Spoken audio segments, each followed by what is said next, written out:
जिन लोगों की गायें एक साथ बंधती थी उनका एक गोत्र है। वास्तव में जब आप ये कहते हो ना कि मैं और तुम एक गोत्र के, इसका मतलब मान लो कि अपने आज के कोई 50 पीढ़ी पहले कोई पूर्वज रहे होंगे जिन्होंने गायें एक जगह बांध ली, उन सबका गोत्र क्या हो गया? एक हो गया। अच्छा, ये गायों वाला कंसेप्ट ऋषियों के साथ में जुड़ा हुआ था। ऋषि मुनि थे, ऋषि मुनि गायें रखा करते थे, या जो लोग एक साथ रहा करते थे उन लोगों ने अपना कोई एक ऋषि मुनि मान लिया कि भाई हमारे यज्ञ होते। तो शुरुआत में जो भी मनुष्य था वो भगवान को राजी करने के लिए क्या करता है? यज्ञ करने के लिए कौन होंगे? कोई ना कोई ऋषि मुनि। तो अब मान लो ये अपना एक कुनबा है, अपने सब एक ही परिवार के लोग हैं और अपनी सबकी गायें एक साथ बनती है। अपने को यज्ञ करने के लिए किसी ऋषि की आवश्यकता है, तो एक ऋषि हुआ करते हैं। उन ऋषि के जो गोत्र हुआ करते वही गोत्र अपने हो जाते। गोत्र वास्तव में ऋषियों के होते। किसके होते?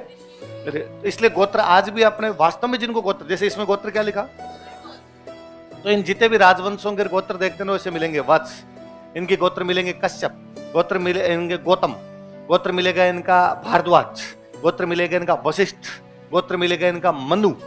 ये सारे के सारे ऋषियों के नाम है। इन ऋषियों के नाम पर गोत्रों के नाम मिलते हैं। धीरे धीरे हम उस व्यवस्था को भूल गए, इसलिए आजकल हम सब कास्ट गोत्र बनाने लगे। वरना अभी भी आप थोड़ा सा यदि यूट्यूब पर अभी भी सर्च करेंगे तो मैं सिंपल 2-3 उदाहरण दूं। नई संसद भवन बनी तो मोदी जी ने यज्ञ करवाए। आप उस वीडियो को पुनः देख ले जाके, उसमें एक पंडित जी बैठे, खूब सारे पंडित जी बैठे, जो एक पंडित जी मोदी जी के पास में बैठे, वो मोदी जी से पूछते हैं कि गोत्र, मोदी जी कहते हैं कश्यप। आपके मेरे हिसाब से, आज के हिसाब से क्या बताना चाहिए उनको? मोदी।